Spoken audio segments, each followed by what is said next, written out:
Grammar and correct usage. Number 1. The pyramids centuries ago. A was built. B is built. C were built. Or D were built.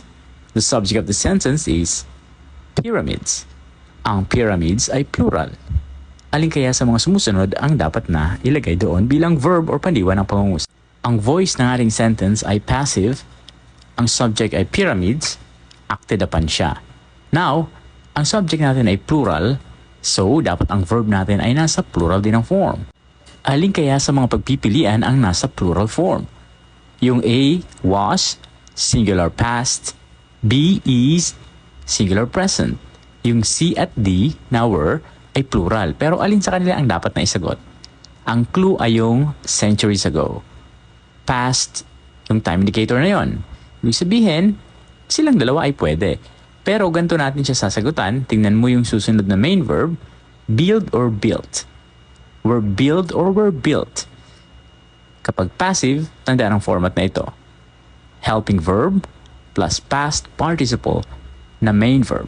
Alin doon sa dalawa ang nasa past participle? Yung build ay base form. Yung built ay past form or past tense at past participle ng salitang build. So, ang sagot ay letter D. Sagutan natin ang number 2.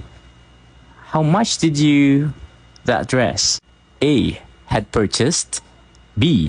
Purchased. C. Purchase. Or D. Purchases. Ang clue sa sentence nito ay yung did na salita. Kagaya sa video natin na nauna, kapag nakita ang mga salitang do, does at did, pati na rin ang negative forms nila na don't, doesn't at didn't, dapat ang susunod na verb or ang main verb nito ay nasa base form. Again, pag sinabing base form, yung pinagsimulang salita or original word. Dapat po ay walang S sa dulo, walang ES, walang D, walang ED, walang ING at hindi nagtatapos sa iba pang mga letra. Pag sinabing main verb na base form, yung original word. So, dahil may D yung B, hindi yun yung sagot natin. Dahil may S yung D, hindi yun sagot natin. Mali rin yung letter A dahil nasa past participle form ito. So, ang sagot ay C. How much did you purchase that dress? How about number 3?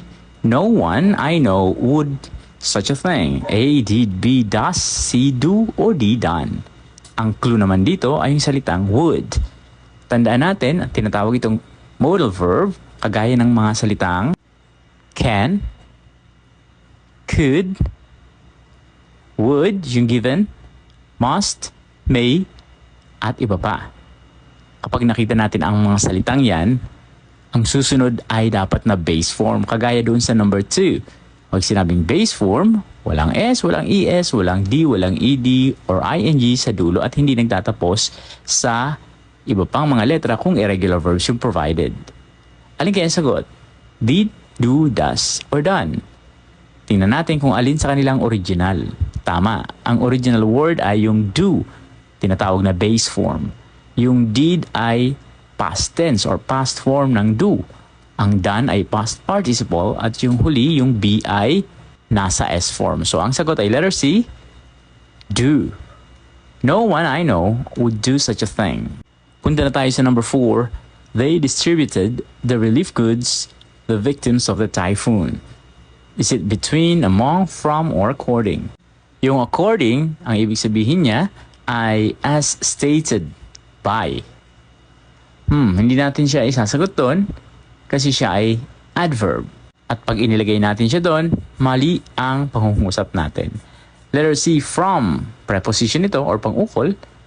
Pero tama bang ilagay ito? Na ang ibig sabihin ay mula sa o mula kay? Sila nga yung biktimang binigyan. Mali ang pangungusap kapag ito ang inilagay natin. B, among. Alam natin, pag sinabing among, sa Tagalog ay kabilang sa o kasama ng. Tandaan yung among, ginagamit natin kung ang pinatutungkalan natin ay yung higit sa 3. Samantalang, yung between na tinatawag sa Filipino or Tagalog na sa pagitan ng ay ginagamit kung ang pinatutungkulan ay dalawang tao, dalawang bagay o ano paman. So ang sagot dito dahil yung mga biktima ay for sure higit sa 3, among ang sagot. How about number 5? The bank employees are... alin kaya sa mga sumusunod ang tamang sagot? Share your answer in the comments.